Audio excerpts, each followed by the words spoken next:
Hi and welcome to a Money Motivation. My name is Noelin Chirabo and I hope you're inspired, motivated and energized as we start off another week. So today I want to share productivity tips on how you can maximize your day. So I want to share 4 things that you can do to basically maximize your day. For many of us, we go through our days more like a routine, like a pattern. However, that oftentimes we realize that the most important things don't get done, or the most important things are getting done at the last moment. And it kind of becomes frustrating because you feel like, okay, I have 8 hours, but in some ways you can't account exactly for what you're doing in the 8 hours. So here are 4 things that you can do to maximize your day. Number one, for you to be able to maximize your day, start with the most important task. Now, we all kind of have an idea of what is the most important task. However, for many of us, the most important task also tends to be the most boring or dragging task. So we tend to leave it for the last minute because we want to start with the things that we love and enjoy, the things that energize us. However, let's start with the most important thing. So it's important things first. So when you look at your job description, when you look at your core tasks for each day, for each week, for each month, tick off the things that must be done, the things that are most relevant, the things that are most important.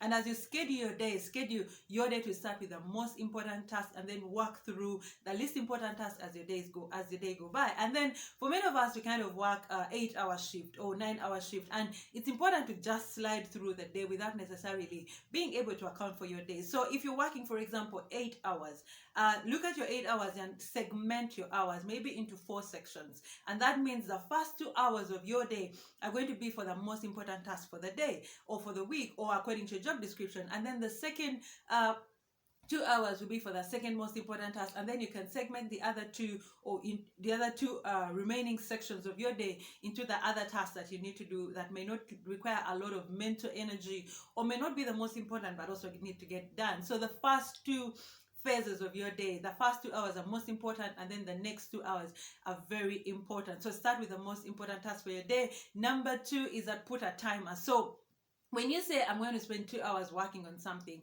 put a timer for yourself. And so when that time stops, just kind of stop and take a break. So you could end up spending so much time working on one task and other things don't get done. Or if you realize you're setting yourself to work 2 hours on a particular task that takes you 30 minutes, then you need to readjust your timing. So set a timing for every crucial task that needs to be done in your day. Probably set it on your phone or right there a small clock on your table that tells you time up.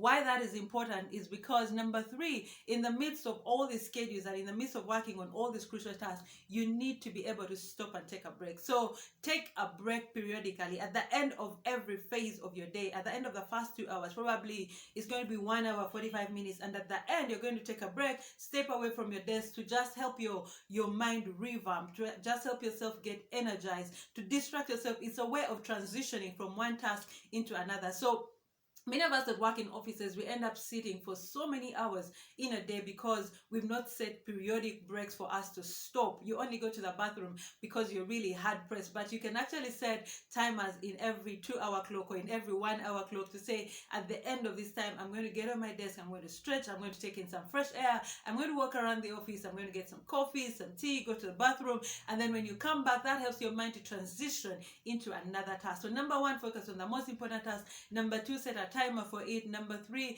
take periodic breaks even as you go about your different tasks for the day. And number 4, when you're scheduling your tasks, plan your day in such a way that you finish your day with the most energizing task. Why that is important? Because the fact that it is energizing and it's at the end of the day, it means it doesn't require a lot of mental energy, but it's one of those things that gives you a thrill, a high level of satisfaction. You kind of lose track of time when you're doing it. And at the end of the day, that means that as you wind up your day, you're going to finish on a very high note. You're going to finish on a very excited note, and that influences your mood for the next day. When people leave office feeling excited and energized, they look forward to coming back. So instead of planning your schedules to deal with the most boring tasks at the end of the day, put your most exciting and energizing tasks at the end of the day. So again, 4 things you can do to maximize your days. Number 1 is to start with the most important task for the day. Number 2 is to set timers for every period of your day. And number 3 is to Schedule periodic breaks where you stop as a way to kind of break the pattern, transition yourself into another task. And number 4, end with the most exciting, energizing, fulfilling task for your day, so you can always end at a high note and be energized and thrilled about coming back to work the next day. So I hope that has been helpful for you and you will be able to maximize your days. My name is Noeline Chirabo. Have a blessed day and a blessed week. Let's keep the conversations going online. Catch you next time.